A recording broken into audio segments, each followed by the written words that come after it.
clearly inaccurate. And so I thought, well, that's sort of interesting. Intolerance, right? So I'll have a look. So really, I wasn't thinking really very much about the slavery side because I assumed that any connection with that was gone long in the past. But what I was interested in was that when I started looking at his name and looking for items about him, he clearly was a mainstream Conservative MP. I very quickly ascertained that he was a member of the European Research Group. And those who remember that awful period leading up to 2016 and Brexit, he was clearly an ardent Brexiteer, and ERG were a very, very powerful group of about 60 MPs who really set the tone in that period for what the government was doing. The government had to really bear in mind what the ERG thought, not just about Europe, but many other things too. So, well, that's sort of interesting, but why has no one written about him? So I sort of dug around for a bit and I thought, well, the thing I'll try and do is just sort of do some digging and see what I can come up with. And that was sort of the start of it. Bear in mind, at this point, we're in COVID. So there am I. I'm running a university department and trogging backwards and forwards to London a lot. But I sort of was curious. So there's a bit of sort of like relief from all the aggravations of being in a university during COVID. I would scratch away when I had any spare time. And the first thing I thought was, well, people say he's got a lot of land, but how much land does he have?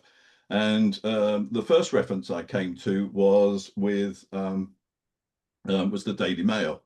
And the Daily Mail said that he owned well, his family owned about 7,000 acres. Oh, well, that's a lot of land. So I'll have a look. And so that started off a process. And I looked at all the obvious places. I started with the Register of Members' Financial Interests, which is what MPs are supposed to put up. And if I've looked at a lot of them, and this was I've just put up on screen the Register of Members' Financial Interests, which is they are required to do and keep up to date. It doesn't require a huge amount of information, but it's supposed to give some indication to the constituents and the public at large of where their commercial interests lie, so to avoid any kind of either perception or actual conflict of interest. And when I read through it, I thought, well, I've seen a lot of this, but this one is really a minimal example. It conforms to the rules, but it doesn't tell me very much. It doesn't tell me really what's going on, except that he is clearly living in a large house, in which comes in return for a certain amount of work per week. So I started to look up the bottom. You can see that there's some companies. I had a look at the companies. The first company I came to, which is listed here as Abbott's Court Farm Company Holdings Limited, I couldn't initially find at Companies House. And it took me a while, and I had to then and looked at another one, and I couldn't find that very easily either. So I then had to do the reverse thing that you do in Companies House and look up who he was a director of. And then eventually I located what the real name of the company was, which was slightly different from the ones that were listed in his Bristol. And I thought, well, that's a bit sloppy, isn't it, for an MP to put in information that's not accurate? So at this point, I'm getting sort of interested. So I'm thinking, I wonder if I can sort of find out a bit more. So I'm digging around because I'm still not thinking anything about Barbados. So the first thing is I find pictures of the house that he is living in. To preface this, I should say that this is Richard Drax. His full name is Richard Grosvenor, and then his four-barreled name, which is Plunkett Ernley Earl Drax. He comes from a long line of landed gentry families, and they have effectively owned the Charborough estate since I was later to discover from about 1547. So a long time. And this house that you can see on the screen, that was built about 1660 because the wooden one that had existed before was burnt down during the Civil War. So I thought, well, that's sort of interesting. But his parents had recently died. His father had deceased in 2017 and his mother a couple of years later. So he had only recently moved into this, and this is the house that, according to the notes, suggests that he living there is the equivalent. You'd have to, if you wanted to rent it, it'd be about £47,500, and we're talking 2019 figures. So I thought, well, that's sort of interesting. That's a big house, isn't it? So I started digging around, as you do, and whoops, I'm going the wrong way now. Let me just go back a bit. And I started to try and work out the land. So I started to look at the land registry. That's another place you look. And the first thing I could find with actually with his name on it turned out to be a holiday let in Sandbanks. For those of you who know Sandbanks, it's become quite famous because the football manager Roy Hodgson has made a TV series about it. It's a daytime program, but it's the second most expensive real estate area in the country. So I looked it up, and this is the registry from 2007, 2009, something like that. Anyway, it turns out that in his name he has a property on there that in that period was worth £2.5 million. Oh, I thought that's quite something, isn't it? And it's this place here. And if you are looking for a let to go and take your family to this summer sometime, although I don't think we've got many weeks left, it goes out at about £7,000 a week. So it's quite a substantial thing, but it's not actually in the estate. So how was I going to find out about the estate? Well, I did this with a bit of help from Guy Shrubsholl. Guy is got a very good book on the nature of land ownership in Britain called The Lie of the Land. I'm not sure I should be plugging someone else's book in this, but I do recommend it. It feels very much like a book that complements what I've done. I feel like I'm an example of what he talks about land ownership. And he suggested I look at the land deposits. I won't go into a lot of detail, but in the council, there's in a corner of the council website, there's this obscure corner where you, under the Highways Act, if you own land and you don't want someone to put a footpath across it, you have to register the land. And in fact, in 2016, 2017, the Charborough estate had registered its land so that no more footpaths could be created. And I discovered from this that there were a number of trusts owning different bits of land. So I sat down, and being a bit of a nerd, I quite simply got a special map made from Ordnance Survey that covers the area. The area you see in there is the top end of what we know as Purbeck, the Isle of Purbeck in East Dorset, up to the middle of Dorset. So I dutifully got my cut pens out and I coloured them in, and each one is a different trust. The main one, which is primarily associated only with Richard Drax, is the one in blue. So he was in the process of inheriting this at the time I started, and that's the blue is his trust, and the other trusts that apply to his other members of his family. He's got 4 brothers, for example, and a number of children of his own. So so the next thing I did was I used a bit of Google measurement, and I worked out that it was just under 16,000 acres, which was considerably more than the Daily Mail estimate.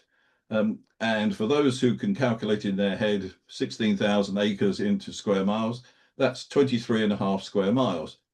Not many people own 23.5 square miles of anything very much. So that's pretty impressive. And Dorset, the land in Dorset is worth quite a lot of money.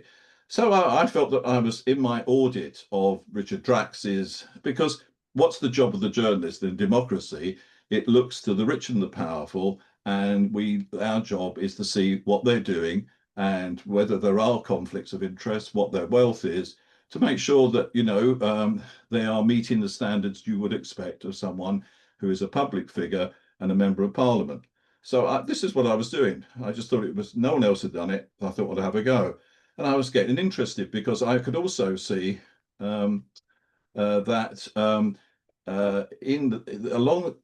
those documents I found, I also found that Richard Drax seemed to own about 125 properties at the time. These varied from things like mills right through to a whole range of different properties in the house. It turns out the Charborough estate has always owned a lot of property initially as agricultural workers, homes or mills.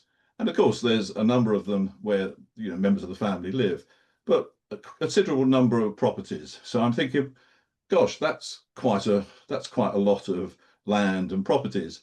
So I then did the obvious thing. I tried to work out approximately what that was worth, and I came up with a figure of about 150 million pounds worth of land. I think in retrospect, I was being quite conservative in my estimate. So I'm busily digging away, and I then moved on to a will. When his, I don't know how many people know this, but wills are publicly available. So I had a look at his father's will, and that indicated to me some more land. And I'm cutting this story quite short because it's a long and big story and it's full, but most of it's in the book. So I'm going to try and be concise. I discovered the family also owned an estate in Yorkshire, in Swaledale. This is called the Ellerton Abbey estate. It's about 2,000 acres of land, and that was sort of interesting.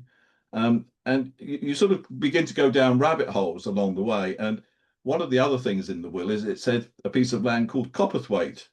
And for the life of me, I couldn't find Copperthwaite referred to in anything until finally I found, with the help of somebody, a place up in the Yorkshire Dales called Copperthwaite Allotment, which turned out, and this took me about 2 months to find someone who could confirm that it actually belonged to the Drax family.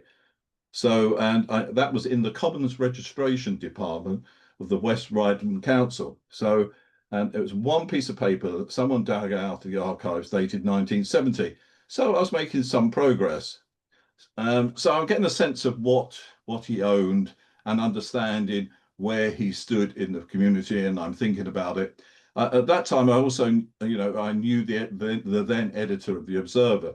So I said, well, I'm looking at this MP, seems to be really quite an example of, the kind of people who are MPs in terms of where his conservative values lie, Brexit.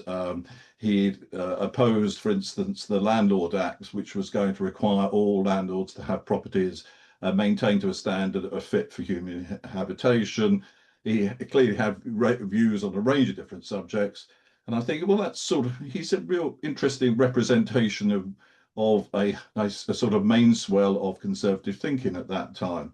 So I talked to the editor of the Observer, and he said, well, that's sort of interesting, but see how you get on. And it was about that time that that I first started to hear about the possibility of a plantation. And a couple of people said to me, the family owned a plantation, don't you? I said, well, I knew they had something to do with slavery, but they said, I think it might be in Barbados. I said, oh, right. How do you know that? Can you tell me? Well, no, I've just sort of heard it. So I was pondering that, but then I happened to be reading Matthew Parker's book, The Sugar Barons, which was written in 2009, published a year later. And in there was a very telling little section, for which I am very grateful to Matthew Parker and his excellent book. There I am plugging other people's books again. Anyway, Matthew Parker in there says the family at that time still owned the Drax Hall estate in Barbados. And the father, who was still alive, that's Walter Drax, would go out once a year and sometimes take his eldest son, Richard, with him and inspect the plantation. Oh, I thought, well, that's sort of interesting. And so the thought crossed my mind that I wondered who now owned it. Now, it all looks very obvious to me now, but at that time, I quite simply thought, well, I wonder what's happened to the plantation since 2010. And my feeling was that, listen, and I made a really big error here because it distracted me for quite a long while, is I just presumed, and you should never presume, that that an MP, a conservative, particularly a conservative MP, would still own a plantation on which, having read Sugar Barons, I now knew was one of the most important plantations in the history of the British Empire. And I just thought, well, you wouldn't do that, would you? So my reaction, I jumped the gun and I started looking offshore. I used my various contacts and I was trying to find some indication as to what had happened to it. And my assumption was that it would have been sold to an offshore company and, effectively disposed of. It's because if you're an MP, it's not the kind of thing you really would want to be associated with.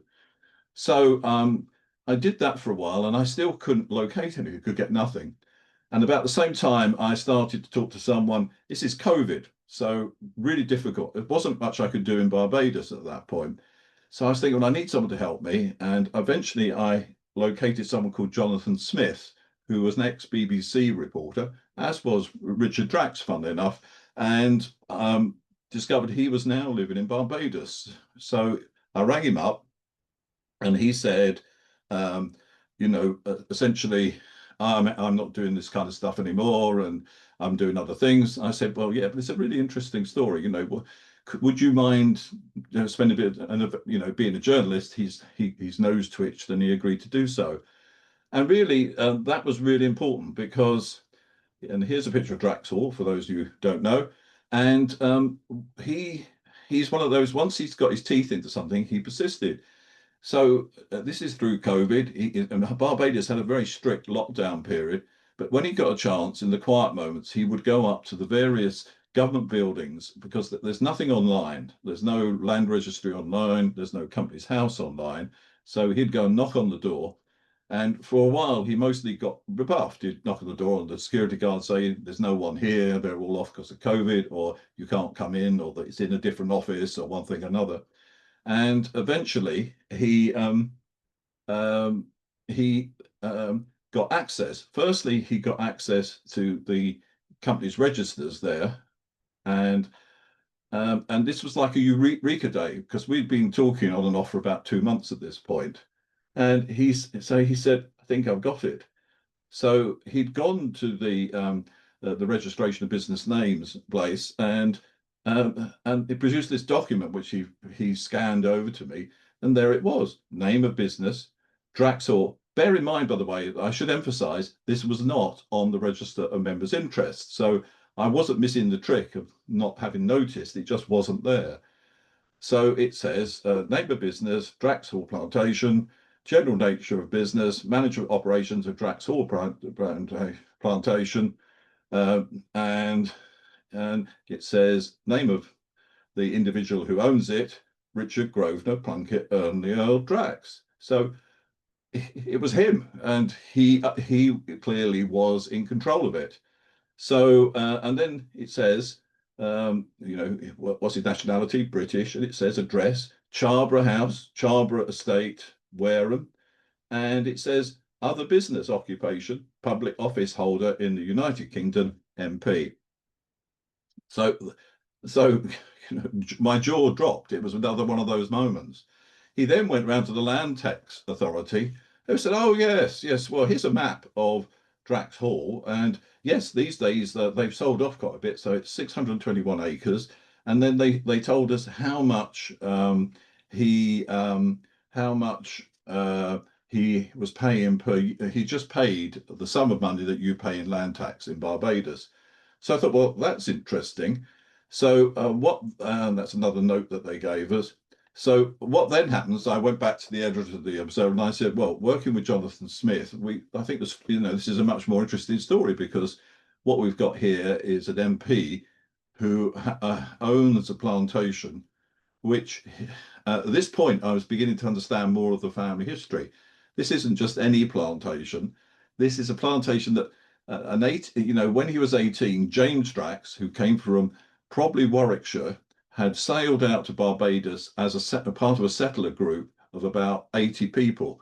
In theory, as far as everybody thinks, that it was uninhabited at the time because various waves of war had gone across it, and they had started to try and colonize it, which he'd done successfully. So and he had created a plantation in the middle. For those of you who know Barbados, you'll know it's in St. George's, and it's right in it's fairly in the middle, and it's very good land. And what was interesting about James Drax was he was someone who could he was the first person really to work out how you could grow sugar commercially in in a plantation in the British colonies, because in fact in Brazil and Dutch colonies they'd already done that, but so far no one in the British colonies have found a way of doing such. So that was all very entrepreneurial, but also what other thing about Drax Hall was that because he was the sort of, I don't know, it's hard to express because it all involves enslavement, is he was a sort of Henry Ford figure, and he worked out that to have an efficient production line for sugar, you needed to have a workforce that you could work pretty well, 24/7 almost. And he decided that the most effective way to do this was to have enslaved people, and so he brought people in. Captives from Africa were brought in and were worked on the plantation. So that was the start. And really, what is said is that the way he went about it, which was much more systematic, he is the first person really in the British Empire to apply chattel slavery. And as you all know, chattel slavery means that when an enslaved person has children, those children are enslaved as well, and so forth, so on. And it is viewed, I think, generally as one of the most brutal forms of slavery that human beings have come up with. So that's a very difficult history to deal with. So I've been mulling this over. So we did the Observer article, which went out in December 2020, and it got a fair amount of attention. This is the front page story, and we had a big, what they called a turn in the paper. So there was a lot of material, and that was the first of 16 articles. What I should say here, and I'm bearing in mind that I've got a huge amount of time, and I think Richard is going to cover some of the ground we go from here, is that we did these 16 articles for the Observer, but I was about a year or two into this, and it suddenly, I'm reading about the family, and I get more and more interested in the family, because famously, when Richard Drax has been asked about slavery, he has only replied to it a few times. And one of the most notable occasions is when he said, I am not responsible. In fact, the Daily Mirror asked him in 2010 about his family's involvement with slavery. And he said, the only reason you're asking me this is it's class war. You're trying to besmirch me by things that happened long and long ago. You're engaged in class war. More recently, when asked, and when we asked him, when we were doing the right of reply section, we said, why haven't you declared it in the Register of Members' Interest? To which his answer is, I'm an executor, and I've been told by the Registrar of Members' Interest that I do not have to declare it until probate is finished. But we were able to say in this article that he was clearly in control of the plantation in that period. And, I think that personally, I think that the registrar made a serious error of judgment there, because I think it's really important that the constituents and members of the public should have known before we revealed it that an MP had been controlling a plantation in which his family had enslaved people on for a while. The point I'm driving towards here is that when we asked him, he said, I cannot be responsible for what a distant ancestor did literally hundreds of years ago. To which I would actually say that if you deconstruct that, you will actually say that when in the book, you will see it wasn't as distant as it sounds, because from 1634, the 1630s through to 1834, when slavery was abolished, the family owned that. That makes them almost unique. So it's not a distant relative. It's 8 generations of the Drax line who lived in Charborough House. And there is an issue, as you'll see in the book, that the Draxes come in as new sugar money into Charborough about 1719, marrying in to a member of the Earl family. So as with all genealogy, it gets quite complicated, but there is a long history of enslavement on that plantation, and it's one continuous family running through it. It's not, other families, British families, have owned plantations. They were in early and got out for one reason, people dying. It was also a very high risk occupation because a lot of people died in shipwrecks, diseases, all those kind of things. So the fact is the family owned for 200 years. And what's more, they didn't get the money in 1834, but about the same time as that long wall I showed you at the beginning was built, they received compensation. And someone called John Drax receives it, and he gets it on behalf of his wife, who is in the family lineage. And they got £4,293, if my memory serves me, of compensation. These days, I tend to talk about it as reparation because it's a reparation for them having to free 189 enslaved people. At various points, they'd had more. They'd also had a plantation in Jamaica. So I think I've laid out quite a lot of the context there, but I just found the way the family dealt with it really interesting. And I'm just going to show you one quick thing here.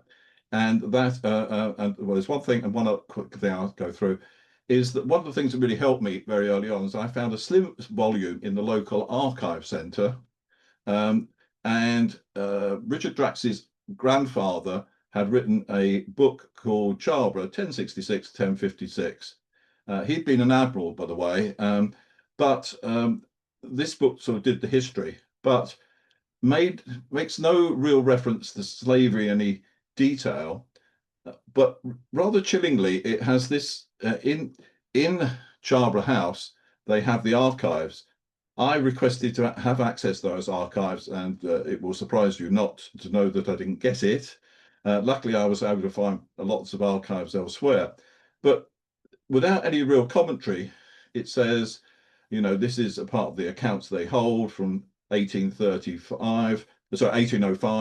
And it says, 1st of January, to number on plantation this day, slaves 2004, cattle 141, horses 10. It then lists a number of how many children had been born up to enslaved women. At that point, because the slave trade itself had been abolished, enslaved women were being paid to have children because the owners had worked out that it was a cheap way of replacing your people power, if you like, to maintain them. So I found this sort of really interesting. It shows in 1956 that raised not an eyelid anywhere, as far as I'm aware, and now looks stark and brutal. I think is really rather telling that it's just dropped in. Oh, look, here's a curiosity, an annex to our history, something in the past, and that was quite disturbing. I'm now going to jump a bit because I'm running out of time. As you can see, I've got a lot of other material here, but a lot of it's in the book. One of the things that happened subsequently on these Observer articles was I was approached initially by Laura Trevelyan, and she'd come to me and she said, my family are really worried about the fact that their reputation has always been about a liberal family who acted in public service. But we realized that our family owned slave plantations in Granada. And so they wanted to do something about it. So they did a family apology, and Laura paid a large sum of money into a foundation that is administered by Sir Hilary Beckles. I then was approached by the Gladstone family, which, as a journalist, it's a really interesting story because William Gladstone, it's a former British Prime Minister, and his father had owned plantations, as I'm sure you all know, in Guyana. So the sort of that's just demonstrates how deeply rooted in these connections are. And again, the Gladstone family felt badly about that some of their wealth had come from this direction, and they've tried to make some efforts for reparations. And I believe they visited the country a couple of years ago and made formal apologies. So at this point, I think I would be advised to stop and give Richard an opportunity to pull this together in a probably a more academically thorough way. Thank you. Thank you very much for that, Paul. I'm just going to take you off Spotlight. So let me just swap these around. Right. Remove Spotlight. I'll put Richard on Spotlight. There we go. That should work. Okay. Welcome, Richard. Over to you. Well, I want to begin first by thanking Juanita and Rod, not just for organizing this event today, but for what they have done over almost 10 years in terms of bringing together the community of Guyana Speaks, in particular in this online form since 2020. I also am very grateful that they have brought me in to this discussion with Paul Lashmar of this extraordinary book. I read this book in 2 sittings in one day. It's absolutely gripping. It reads like a kind of family novel, sort of Buddenbrooks or 100 Years of Solitude. Except it's about the real world. It's about the making of modern Britain and the modern Caribbean. It's a wonderfly researched book and vividly written, extremely judicious in most of its choices. I do recommend it to you for your summer holiday reading. Drax Hall is at one level a history of a family across 5 centuries, or rather, we should say of a system of families, which culminated in this extraordinary 21st century figure of Richard Grosvenor Plunkett Earle Drax. His 5-part surname is a monument to the fusion of gentry and aristocratic capital and social power around colonial wealth.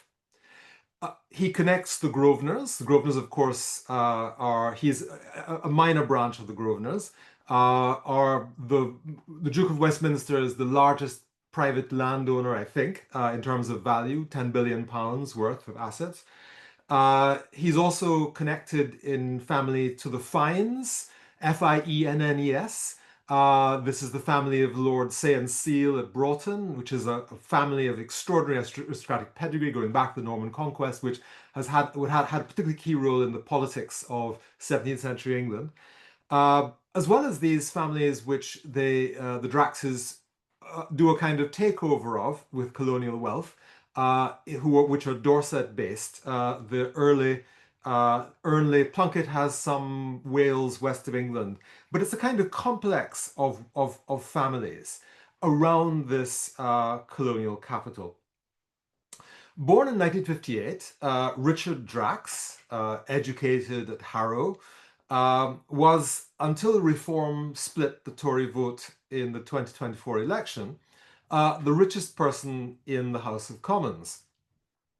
He was, I wouldn't say he was a mainstream conservative. I think I would identify him as being on the right of the Conservative Party. Eurosceptic, anti-immigration, as Paul mentioned, hostile to Black Lives Matter. He appears to have viewed Rishi Sunak as being dangerously left-wing. He backed Boris Johnson, Liz Truss, latterly Suella Braverman in the Tory leadership competitions. He is the owner of thousands of acres of land, in particular in Dorset, around this estate Charborough House, which we had some images of from Paul a moment ago, and much land elsewhere in the country, not least the owner of Drax Hall plantation in the center of Barbados, created by his 17th century ancestor, James Drax. The book might be read as a portrait of the entangled social and political histories of England on the one hand and Barbados and the Caribbean on the other, of the connected trajectories of wealth accumulation and of the dispossession of workers and the poor, free and enslaved, on both sides of the imperial Atlantic, and told via the concrete histories, the parallel histories of these two spaces, Charbor House and Drax Hall. It's important to recognize that while the Drax phenomenon is an exceptional one, as all historical phenomena are, it's also a symptomatic one, it's an emblematic one. He's not atypical. He can be compared to, say, the Lascelles family, the Duke of York, although they sold their plantations around the time of independence. A family with kind of merchant as well as colonial, as well as rural landowning property. Although they ascended slightly higher in the aristocracy than the Draxes, ending up with an earlhood. You could also compare them to another family that you may not have heard of, the Dawkinses. Now, Richard Dawkins, of course, you will know as the author of a book called The Selfish Gene. Richard Dawkins comes from a family which made its fortune in 17th and 18th century Jamaica. And indeed, the Dawkins family house in Oxfordshire has a kind of tribute to the ancestors' shrine in which the portraits of all of these enslavers line up towards the portrait of Richard Dawkins. So, you know, the selfish gene, literally and metaphorically. And there are not many, it wouldn't be hard to find many other equivalent families in which capital with a colonial connection, in particular with a connection to the plantation and slave economies, becomes married to landed capital and to financial capital, and in fact finds itself then sent out again to new kinds of property making in the settler colonies in places like Australia or indeed in Southern Africa in later centuries. Now, this kind of story of the kind of entanglements of Caribbean and British social, economic and political history is of course something which is quite familiar to people who come out of a Caribbean historical tradition. In a way, this is the great achievement of Eric Williams in Capitalism and Slavery, in terms of insisting that there is this kind of simultaneity between the making of the modern Caribbean and the making of modern Britain. And indeed, in fact, what our historians teach us, and by our historians I don't just mean people in the Caribbean, but I think of figures like Sidney Mintz, is that what we have in the 17th century and 18th century Caribbean is in some ways the first modern societies. These are not just kinds of fringe regions of English society. These are places where we see the beginning of modern, intensified, capital-driven social relations in which we have large populations dependent on imports for their survival and of exports for their survival, in which large numbers of workers are alienated from property and from their tools, operating under time discipline. By a whole manner of criteria, what we have in the 17th century plantation economy is the precursor of what would come to modern Europe in the late 18th and the 19th century. So that's something that coming from our perspective, is not a novel one. But it's important to recognize how new this way of seeing is for British historians working from British history. And that really until a generation after political decolonization, what we still had was a way of organizing British history, which imagined that British history had this kind of internally, endogenously constituted making, where in fact you had a kind of, you know, Anglo-Saxons, Romans, Normans, this kind of long Whig line of society which was produced from within, in which what happened offshore was merely a kind of, you know, might be interesting here and there, might be embarrassing here and there, but not very important part. And this was part of the construction of a particular kind of colonial imaginary in which what mattered was what happened at home, where modernity was being constructed, whereas what happened in the colonies was in fact not that important. And it's really only since about the 1980s that we've begun to see bodies of scholarly work beginning to ask about the interpenetration of the colonial and the metropolitan, and in particular, the role of offshore wealth and of an offshore economy in the constitution of modern British economy and society. And I just to offer one example of this, mostly because I was in email communication with him last night, so I'm thinking of him.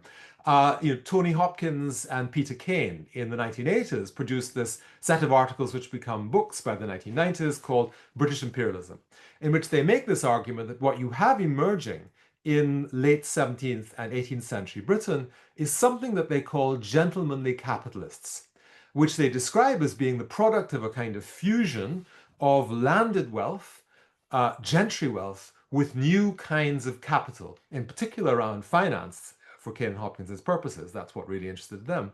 But in fact, something which, but also colonial wealth in the form of the plantation economy. They didn't pay enough attention to from my point of view, to the role of plantation wealth coming home. But that merely reflects the historical period they were writing against.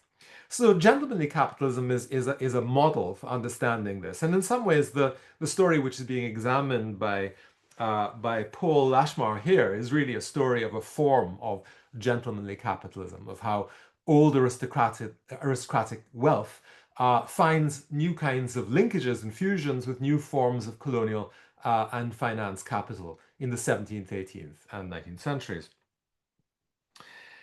Now, the Italian philosopher and historian Benedetto Croce has an aside where he says that all history is contemporary history, which is to say that when people come to write about the past, what they're often interrogating is the present, which they are in the midst of. And I read Drax of Drax Hall, which had its first germ in 2020, as Paul explained, as coming out of the crisis of Britain in the age of David Cameron and Boris Johnson, the Etonian Vandals.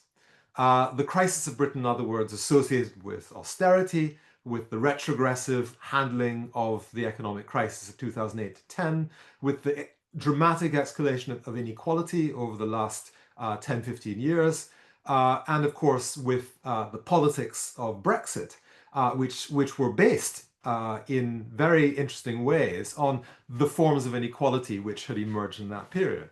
If Hannah Arendt is right that imperialism is the alliance of the mob and capital, Brexit was very much the alliance of extremely wealthy moneyed elites, people like Drax and others, and people who were extremely poor and who had been persuaded that their own poverty and dispossession had something to do with foreigners of one sort or another, and who were pulled into the Brexit campaign. This is a study of why and how the power of the English Austro regime persisted into the 21st century. The title is a jesting echo of Toad Hall. Now, Austro regime, those are two French words, and that comes from a famous book about France, the Austro regime and the French Revolution, a man called Tocqueville, who said essentially there was this thing called the old regime of aristocratic power, which was broken by the French Revolution, and he tried to explain what was the connection. So we're talking really about a kind of aristocratic landed wealth, an old regime. Uniquely in Europe, only in Britain and Spain do we have countries in which the revolutions, wars, and democracies, and the emergence of democracy over the course of the late 18th, 19th, and 20th centuries, these are the only two places where the domination of landed aristocratic elites over society has not been broken. And what Lashmar is really showing through this portrait of over 500 years of the Drax family system is how this happened. And the key role of offshore wealth, significant parts of it connected with African enslavement, in the reconstitution of older forms of medieval aristocratic wealth and social power through the thresholds of the Reformation, the revolutions of the 17th century, and the commercial and industrial economy of the 17th and 18th and 19th centuries into the present. How did that old regime survive? Through forming new kinds of relationships and to reconstituting itself around new kinds of wealth. The Drax family system had significant property before 1500 in the hands of people like the Earls and so on, but it really became land rich along with other gentry families when Henry VIII dissolved the monasteries and stole the land from the church in the 16th century and gave it to his favorites. Well-chosen marriages then consolidated property, while wealth from the plantation economy offshore allowed for new acquisitions of land. And in subsequent centuries, they dispossessed the poor and accumulated huge new land ownings through the enclosure of common land in England. And the Charbour estate is a product of a land grab, which happens all across Britain over the course of the 17th and 18th and early 19th centuries around this thing called enclosure. Where landowners were essentially allowed to take in land which had previously been common and to privatize it, to make it their own, symptomatic of a variety of other kinds of future privatizations of common kinds of wealth. And of course, in 1834 to 38, the Draxes benefited from the significant injection of liquid capital, which came from the compensation which they received for the enslaved Africans on their Caribbean plantations.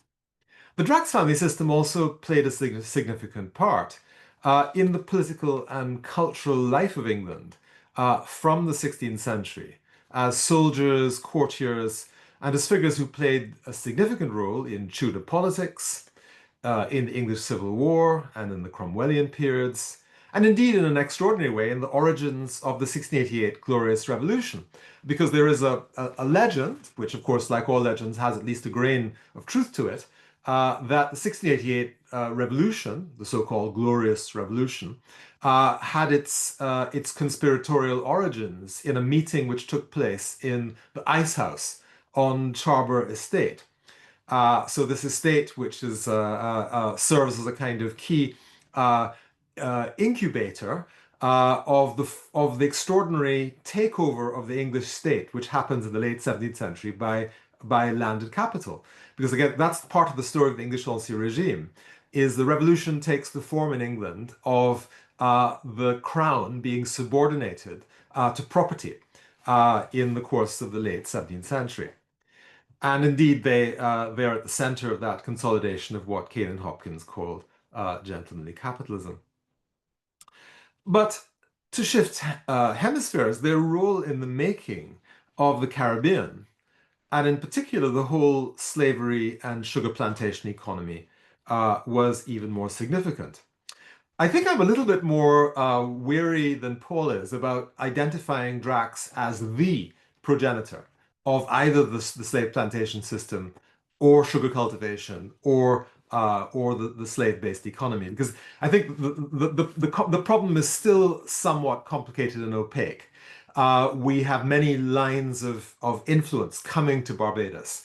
My friend and colleague Toby Green, the distinguished African historian, has an argument about the importance of English plantation capital in Saint Tomé, the offshore island of Africa, as a precedent for what happens in Barbados. And he argues there's a kind of transfer of sugar cultivation in that direction. There is certainly a well-documented transfer from Dutch Brazil.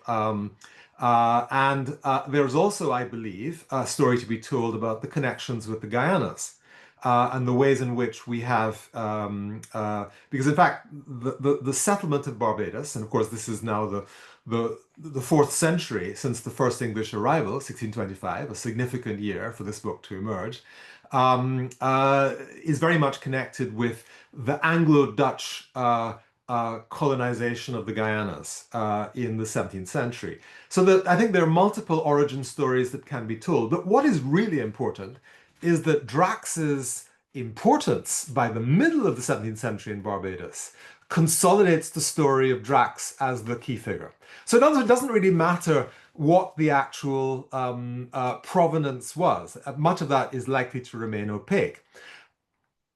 It's likely to be multifactorial. But what is important is that when the history is told, what our best sources tell us is that Drax was, if not the key figure, one of the 2 or 3 key figures, along with people like Holdup and so on, in the origins of this economy. And so, and that's a monument, that's a reflection of the ways in which Drax had emerged as this preeminent figure in this new sugar plantation economy. So he's at the center of what we call the sugar revolution. Now, the sugar revolution is a term of trade of historians of the Caribbean and historians of sugar and slavery, where they describe a kind of linked set of processes associated with Amerindian dispossession and extermination in many places, enslavement in some places, as in Brazil, followed by the amalgamation of significant large estates, the creation of this extraordinary phenomenon, which is the sugar plantation, which depends on a coordination of large amounts of land and very expensive factories connected with large bodies of labor which have to operate not so much 24/7. They have to be flexible, and in the period of crop time of production, they do have to be essentially working on shifts, almost as if they're working in a 19th century factory with of steam-powered factory. But there is a whole annual cycle which has to be built around this. And this sugar revolution is also linked to this new kind of way of living where you import most of what you consume and you export most of what you produce, a very anomalous way of constructing an economy in the 17th century. And it's all dependent on significant forms of new kinds of capital. So Barbados is the epicenter for a particularly intensive form of the sugar revolution. And the Barbados model comes to be the model which finds its extension into the islands around the Caribbean. Antigua, brought there by the Codringtons, Dominica, brought there by the Warners, to the Carolinas, brought there by the people like Lord Shaftesbury's people, including some people who share my surname, and indeed back to the Guyanas, to which I'll come in a moment. So the sugar revolution is linked to this kind of set of transformations. The Drax family were absolutely at the center of this. They're at the center of the making of the 1661 Barbados Slave Code, which declared that a group of people called Negroes were so heathen and brutish that they were fit objects of, and I quote, extraordinary punitionary laws. In other words, they're like animals, they're brutish, they're heathen, they don't feel pain, they can therefore be subjected to forms of violence. It legitimized this. The Draxes, of course, are also part of the founder generation of English colonization in Jamaica after 1655. And I think it's significant and worth examination to wonder what role the Draxes played in bringing the Barbados slave laws to Jamaica, where in fact they implemented as early as 1664 with a Jamaican law. The Draxes participated in and made significant fortunes over several generations from the invention of that engine of human exploitation called the sugar plantation. And indeed, one story which Paul doesn't tell, but which could be told, is that, of course, the Draxes have made reasonable amounts of money in the late 20th and 21st century, not from sugar production, but through benefiting from the ways in which post-independence Barbados's economy has developed a large middle class, which has allowed them to sell their plantation land, the less productive parts of the plantation land, at very high prices, much higher prices than they would have gotten for agricultural land at any other point of the history, to a new middle class for housing. So the plantation economy and its successor has been good to them.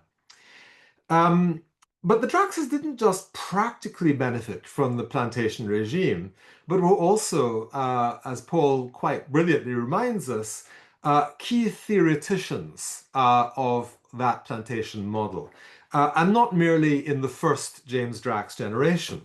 In 1679, Henry Drax writes a classic manual, Instructions on the Management of a Plantation. And in 1786, Edward Earl Drax, along with a number of other Barbadian proprietors, writes a successor, Instructions for a Management of a Plantation in Barbados and for the Treatment of Negroes. So there are theoreticians of this particular model.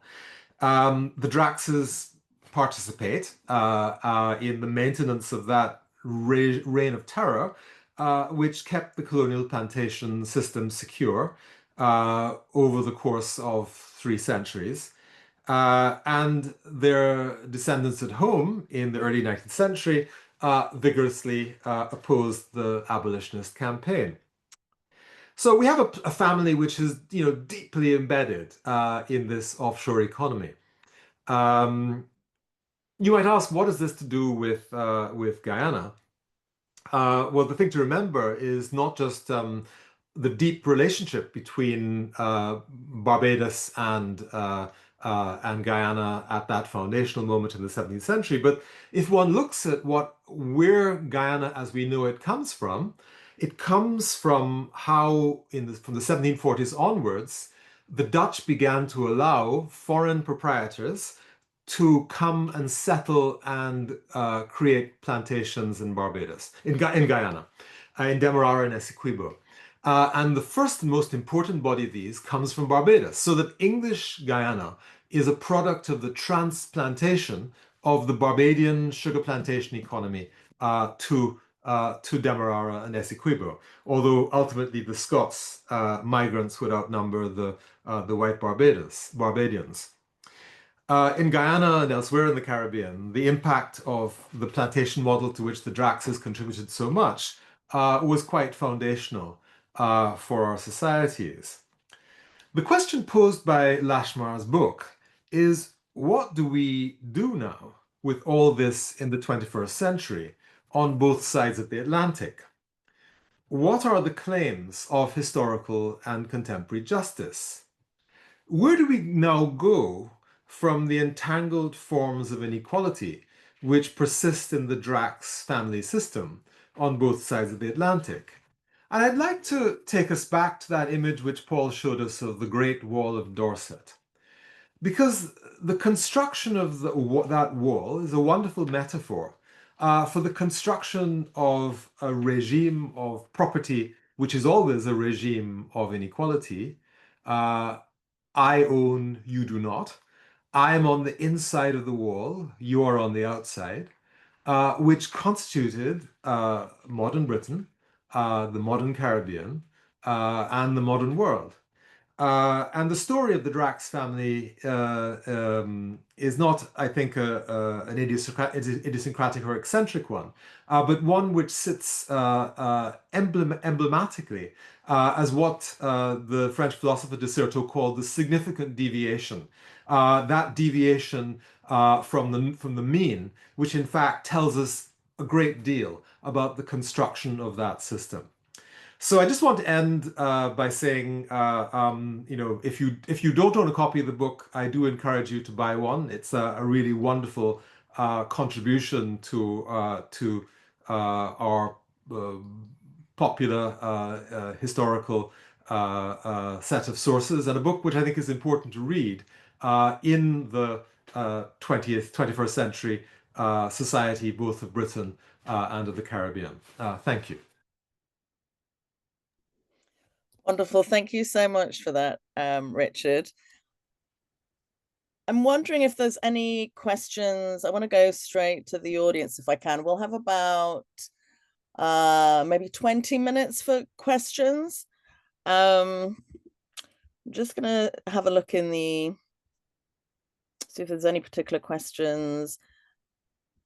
There's a question from Sue Davis, which I think is, what is the current current focus of the Drax family, maybe business empire, economy? It says, how do we know? Where do we know is the current Drax economic focus? So I think by that, just asking where they're currently investing their fortune. I don't know if Paul. Well, my reading is the Drax family wants us to know as little as possible about this. I think that obviously what Paul was able to do was to track records where there are records, which is for things like land registry, company house. But there is, as Paul noted, this vast universe of the offshore. And I'd be very, very, very surprised if the Drax family does not, via nominees in Jersey, Guernsey, the Isle of Man, Cayman Islands, BVI, or elsewhere, maintain a significant family trust, which has significant holdings not in land, but in equities.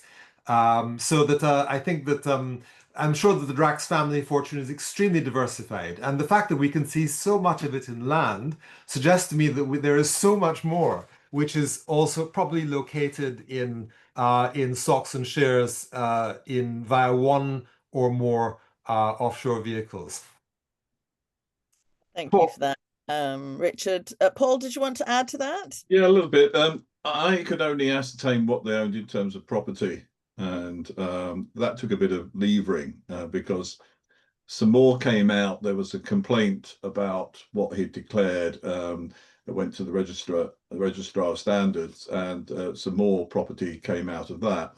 But essentially, what I knew was land and renting property, essentially, of one sort of ranging from offices through to agricultural places to homes. But I've no idea of their capital assets. I've got no access to them. They've had generations of trusts, so trusts are really impenetrable, and so I have no idea what their capital assets are. One interesting thing that did come out was that Richard Drax's father had been a member of Lloyd's, the underwriting, which usually indicates that you have considerable assets, cash assets, or in the bank or investments or so forth. And so this was raised, and in the will, which was written in 2012 and affected in was affected when in Walter's death in 2017. The will says, I leave my membership of Lloyd's to my son Richard. Asked about it, he said that his father had not been a member of Lloyd's in recent years. I have no way of checking any of that out at all, because I don't have any kind of legitimate access to wherever other money might be. So I can't tell you. One interesting thing I did find out is that there's another large estate, the Ilchester estate, which is near where the Drax estate is. And I estimated his value of land and properties in 2020 at 150 million. I think, as I said earlier on, it was quite conservative, because Ilchester, which has not quite as much land, is a bit more commercially orientated, is valued at 435 million pounds, and that's only got 11,000 acres. So I really, and also land in Dorset is rocketing in value. And what has propelled it? The inheritance. It's the great buffer. If you're rich and you've got land, you can pass it on to your family with no tax up until current situation. If you can pass agricultural land on, so it's a great place to hedge large sums of wealth. And the land in Dorset is expensive. It's being bought up by Hedge Farm, Dyson, all those kind of people. The other thing that was a bit of a surprise to me was because we came to this whole thing last year about the government of Barbados getting into a mess about compulsory purchase. And I discovered that an acre of Barbados land is far more expensive than an acre of Dorset land, because there's so little of it. And the middle classes will pay, and the wealthy will pay a lot of money for an acre. So we estimated that 51 acres of Barbados land was probably worth in excess of £3 million. So I hadn't really factored the fact that I couldn't quite understand the economics of Drax Hall till you look at it as a place of holding capital. It's worth a lot of money in terms of the asset value of that land. Thank you, Paul. Joseph Ali notes in the stream that the Barbados government is proposing to acquire Drax Hall for £3 million. Well, compensated, but I have no idea whether that's going to go through. no, they got into a mess about it. I think I personally, it's really nothing to do with Richard Drax. I don't know if he knew they were doing it, to be quite blunt. But what happened to was that I think the left hand and right hand of the Barbados government didn't really communicate with each other, and they got into a mess over it. Thanks for that, Paul. I just wanted to there's a question here from Jackie McKenzie. She says, does the panel have any thoughts on whether individual families like the Draxes should pay reparations, and if so, in what way and to whom? Don't know. I can have a go at that if that's helpful. Please do, yes. One of the things I very much say in the book is I don't think I'm the person to tell other people what should happen about reparations. I mean, my position is, as a journalist, academic, I'm trying to put together the facts of what's happened over a period of time and the evidence that was available. The whole issue about reparations is a deeply emotional one because of the the unearned labor of people over generations. And the way I look at this is, if anything, I've got a legacy in slavery because I'm a British citizen. And, although my family, I've not come across my family in this, we probably benefited at some level. But I think it's really for those who've got a legacy in slavery to be setting out how it should be dealt with. And I don't think it just comes to money. I think really one of the things I've learned by talking to people is that it's a recognition.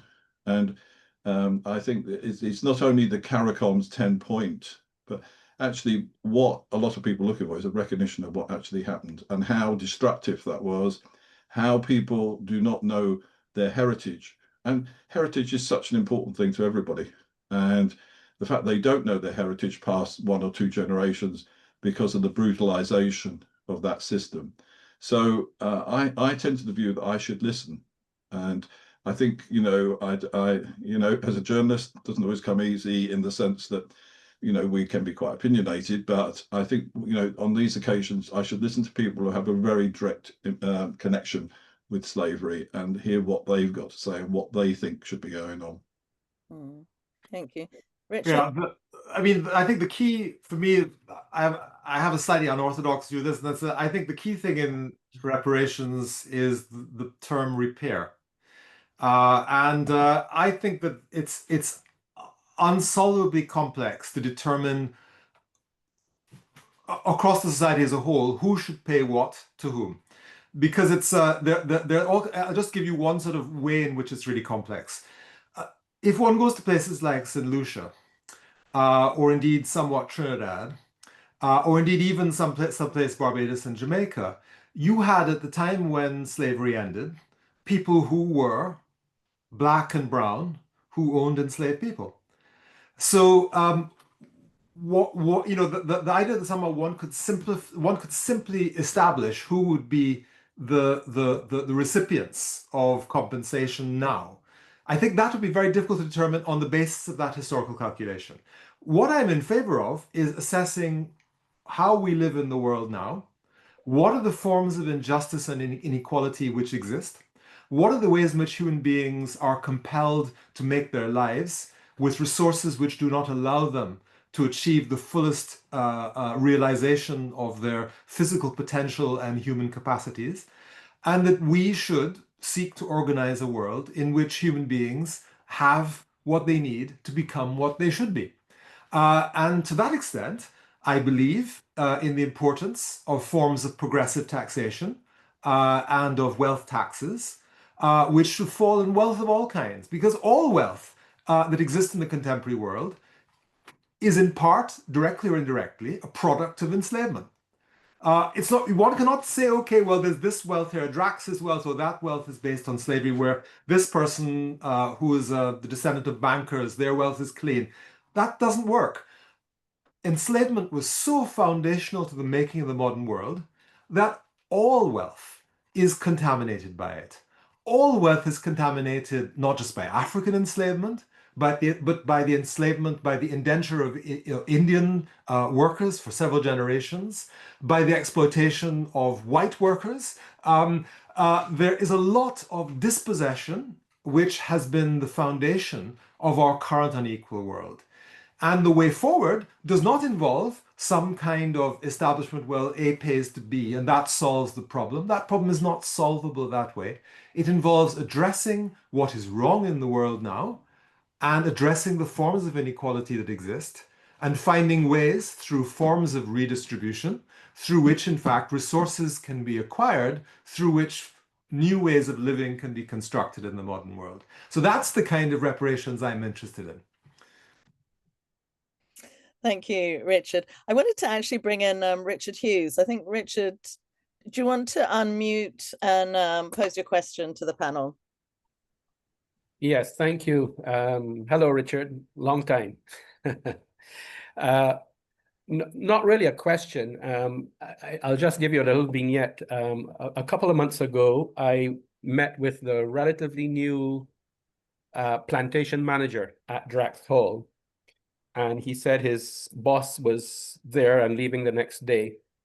And one of the things we were discussing was the largest tenantry land in Barbados is Drax Hall, plantation land. Tenantry, for those who do not know, was land designated for the enslaved to live on, small plots. And in the 1980s, a former prime minister, Tom Adams, passed some legislation which forced plantations to sell these tenantry plots that were still being occupied by the descendants of the enslaved at 10 cents a square foot. And this was a landmark legislation in the sense of it allowed people now to own land that they could take this asset to the bank and borrow money to pay for tertiary education for their children, to start a small business. It empowered a lot of the poorest of our society. And I say this because the plantation manager said that Drax was moaning about the fact that they were forced to sell 600 acres of tenantry land at 10 cents a square foot. And he said, do you know how much that is worth today? That's over $300 million. This is Barbados dollars. And I thought, so this man in the 21st century is still moaning about, what his earnings could be. I mean, to me, it was a little window into his soul of how he sees his assets and so on. Thank you, Richard. Are you Ronnie Hughes's son?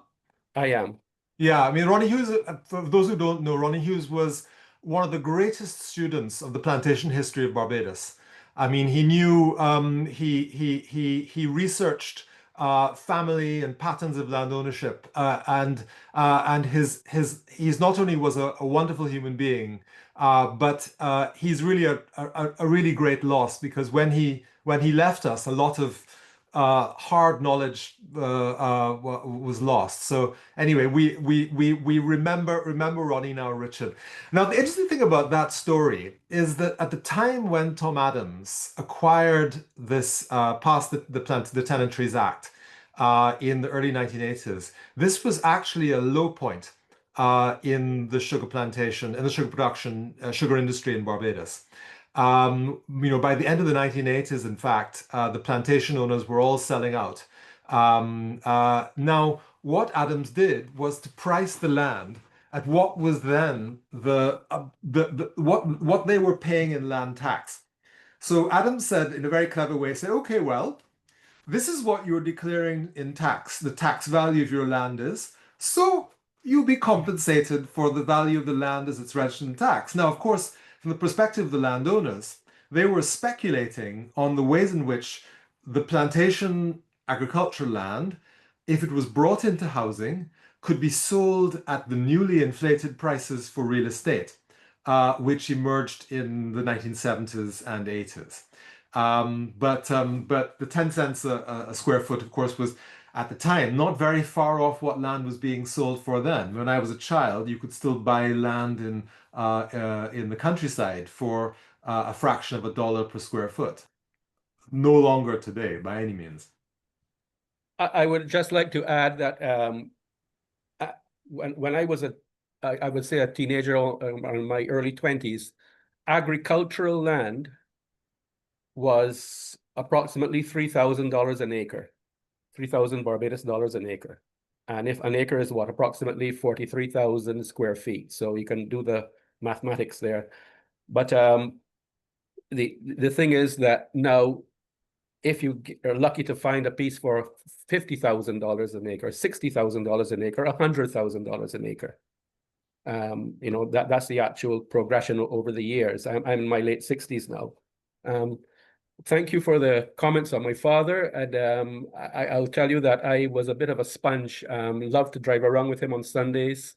And his boss at the university, which was Professor Woodville Marshall. And we would drive around and go on what they called a ramble. And I learned a lot just listening to them talking about, you know, plantations as they were passing them and so on. There were approximately, under the vestry system in Barbados, there were approximately 50 plantation families that virtually ran the country, you know. And he has, my father has, I still have a lot of his papers, all of his papers, in fact. And there are, of course, all in a mess. I have to get some professional help in getting them all organized. But I do plan to go through them and see what I can publish out of it.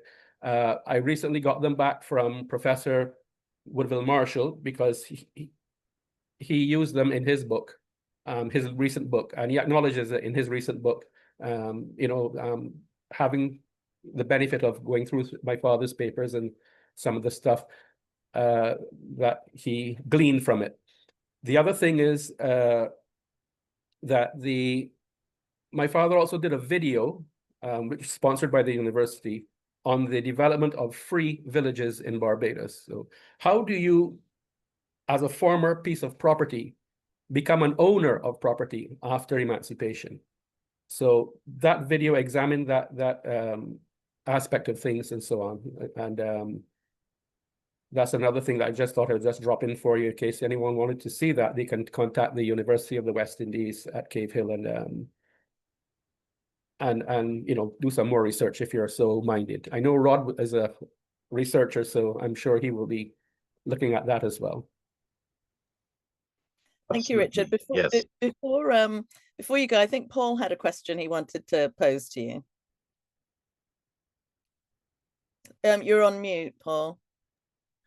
Yes, Ronnie, I was interested in what you just said about the new manager, because I knew that the person who's been a manager there for about 40 years is retiring, and I pondered whether that meant that, you know, their practice was going to be a major change at Drax Hall. But if there's a new manager, that suggests that life will go on as before. I have to say that my connections in Barbados at the moment are limited, so I'd be really interested to talk to you at some point. And anybody really who's got some information, I'm still open to, you know, to monitoring. And if I can crowdsource, I'd be very grateful. I'm just interested to know what's going on. I mean, I'll just say that I talked to a lot of people when I visited, and I'd just like to mark two people who were very influential to me. Which one is the poet laureate Esther Phillips, who really directed me down an emotional path about what that meant to someone who grew up next to Drax Hall, and the way that she came to a sort of how to realised there was a whole other side to what Drax Hall meant, other than the fact that it looked quite nice and you could write nice poetry about it. There was a whole other thing, and she's been very inspirational to me. And also I met Fitzgerald Brereton, who back in 2022, when I went, was 100 years old. Extraordinary character. And he talked about, he grew up on Drax Hall, although he never worked on it because his father rented a house there. And he said some quite remarkable things. He said to me at one point, I think the apartheid on Barbados in the 1930s and so was greater than what it was in South Africa. Now, I'm in no position to make a judgment on that, but I thought it was a very interesting remark. and he told me a lot of other things. But it was, you know, it's an authentic, real voice, and I discovered quite a few while I was there, and so I'm really interested in know what's going on, and whether, you know, one of the other things is I don't make, if I'm interested in Richard Drax, but I'm not here to demonize him. I try to report what I find out, and I don't know, for instance, if he's engaged in any philanthropic activity. There's no very obvious. I believe that his family has supported the school. Is it Coomber Hall? If my memory's, I'm using my memory at the moment, at some points, but I really don't know. So I'm really interested in anybody who's got any detail could put me in touch with people. So this is a call out for journalistic support. If anybody can tell me stuff about what's going on now, or stuff they know from the past that will illuminate what would extend what I know, I'll be very grateful.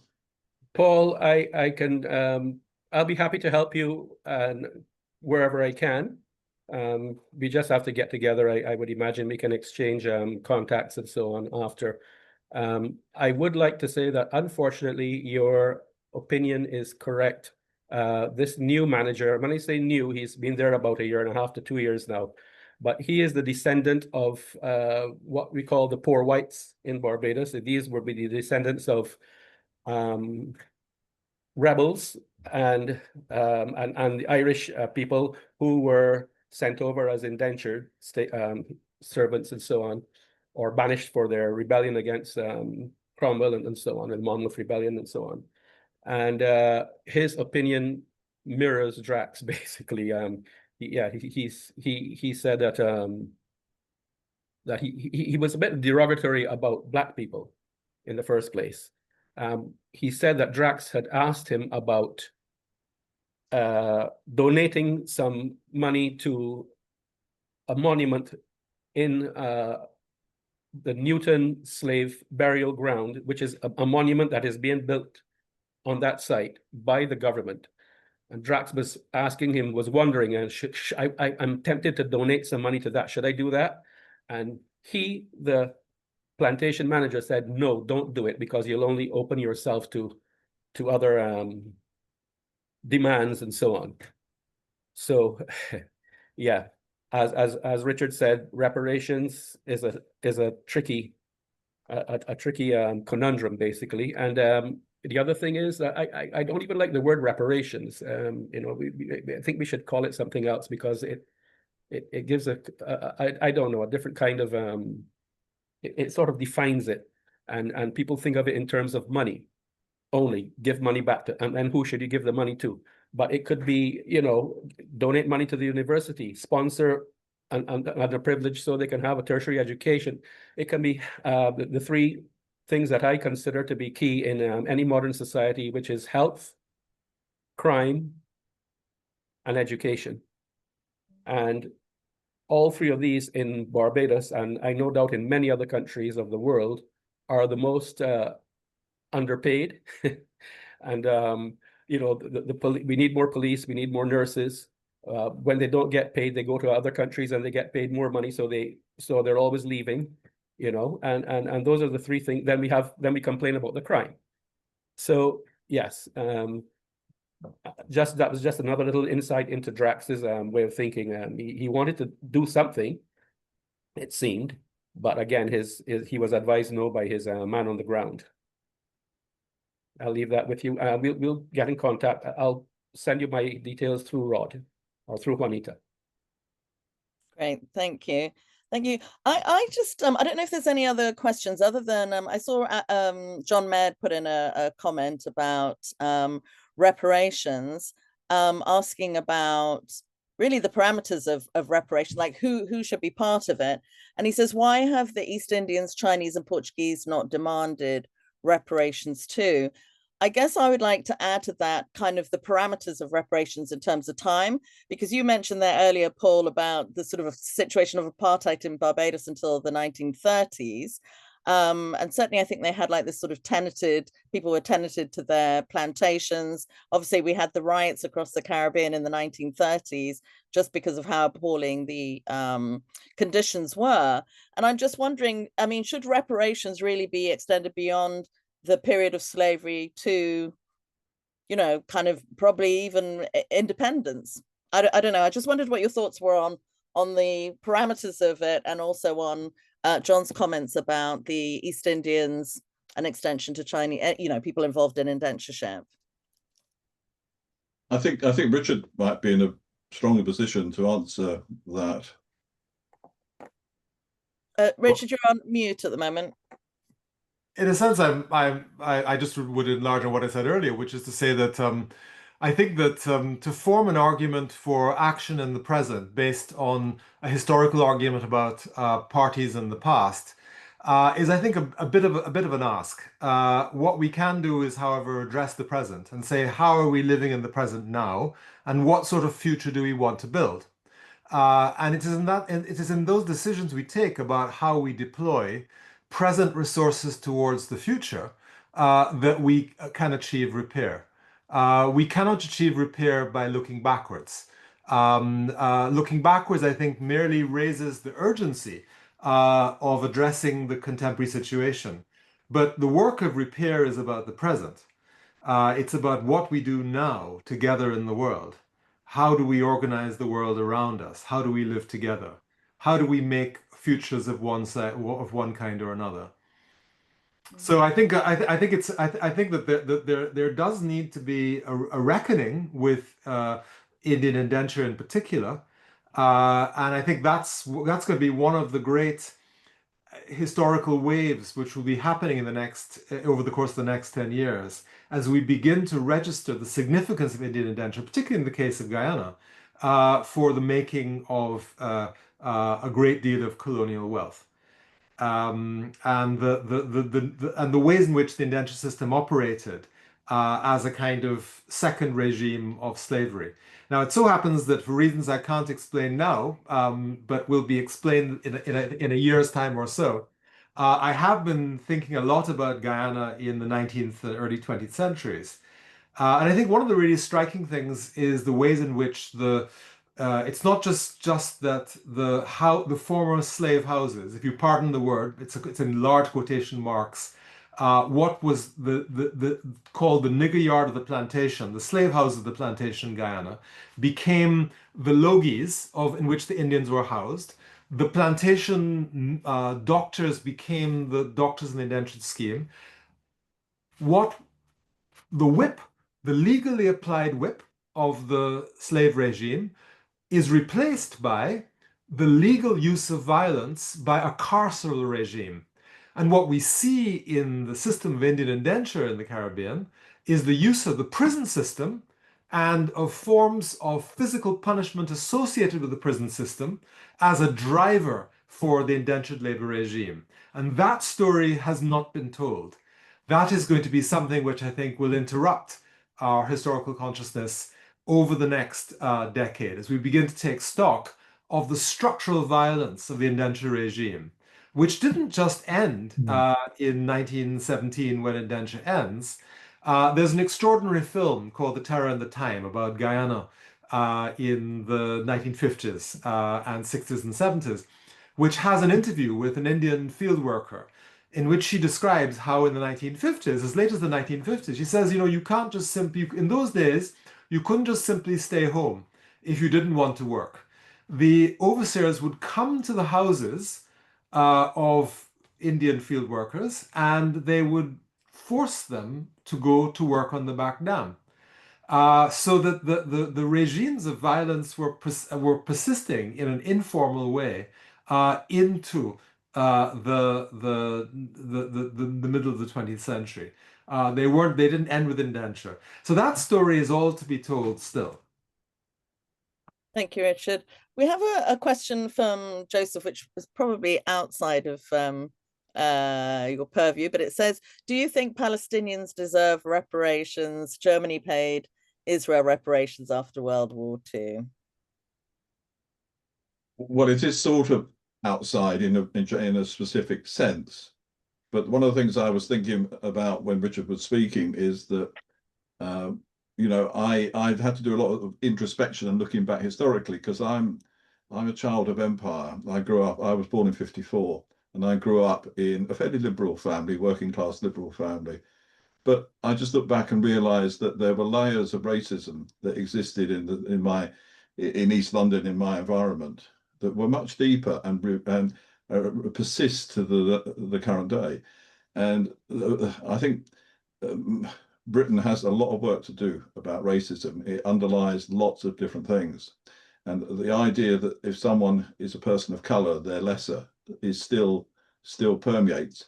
And that permeates the view towards Palestinians, I'm sure. So I really think there's a lot of issues there. But as for reparations, well, for Palestinians, where would you start? I mean, it's a huge question. Why do you put your hand up? Sorry, say again? I mean, it's a good conversation in the reparations, but basically, I mean, this is the way of the world. Okay, it's happened from time immemorial, and it is a fact that it should be paid. It should be, and the people that have created the tragedies that warrant this recognition that they gained on the backs of people that had no rights whatsoever, like Indians in North America, blacks, the slaveries, etc. So the reparations should be a really straightforward, in my opinion, not a situation in the United Nations and how to handle it in a constructive way. So basically, if Barbados really had an option to claim that land, to just take it away from Drax, but they chose to go the commercial way and buy it from them. So, which is still, I understand, it's still in the works, but we can't give people a pass just because we think there's something that smears the tragedy of slavery. Thank you. I'm assuming that was Joseph Ali. For some reason, I can't tell. Yeah, it is. Great, thank you. Yeah. We have, well, we need to really round up at the moment. I just wanted to thank everyone so much for all the comments in the chat box, because I can see a lot of people have either left comments saying that they've got the book, that they thank you very much for the today's event. There's a comment from Rachel about, because Rachel's from Suriname, and just thinking about similar work that needs to go on in terms of the research into Surinamese history. Who else have we got? Yeah, I mean, there's a lot of comments in there, but obviously we can't touch on them all. I think unless we've got any other, but actually there was one question I wanted to ask, because I think Onyeka Kache had a question about Drax Hall in the property in Jamaica, and he just wanted to know, Paul, if you'd touched on that at all in your book. I do touch on it, but the only thing is that as far as the Draxes created that around 1680, because they were the British took Jamaica. And Colonel Modiford was the governor, and Colonel Modiford was very close to the Drax family on Barbados. It's quite an interesting story in itself. But I don't know that I can't join up all the dots. But I think that probably he encouraged the Drax, part of the Drax family, a slightly separate strain relating to James Drax's brother. They went over and they created a plantation, which I think is about 3,000 acres in St. Anne's. And but they didn't hang on to it for very long. They handed it over to another rather well-known name, Beckfords. The Beckfords. They sold it to the Beckfords, and so it went. Today, I mean, I've got a Google search, Drax Hall, Jamaica, and it tells me that by just seeing what comes up, it's now a sporting area where you go and play football or hockey or whatever it might be. But I've also got a book that the archaeological remains are still there of the windmill and so forth. So it's still there. And perhaps it might need a bit more recognition, but I think Drax sold it. They sold out. Family sold it. They started selling about 1720, and they find it. They were out by 1760. But funny enough, I think I mentioned at the beginning is that I discovered there's someone who lives in my small town about a mile away, who is from Jamaica and knows a lot about Drax Hall, and I'm due to meet him. So it's funny how these things get thrown up. And I've been encouraging various people to have a look about what Drax Hall in Jamaica means. I mean, you know, obviously with Drax Hall in Barbados is very symbolic. That's the whole thing. I mean, you know, you know, very careful. I would have had to take a completely different stance if Richard Drax was not a public figure, because it was the fact that he was a reporter and then he was an MP that opened this up, because I was doing a full state, in audit.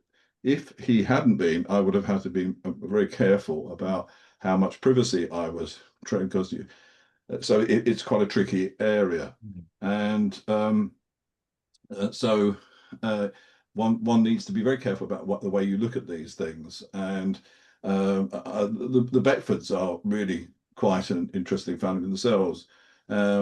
So it's certainly an area to look further at, but carefully, I think.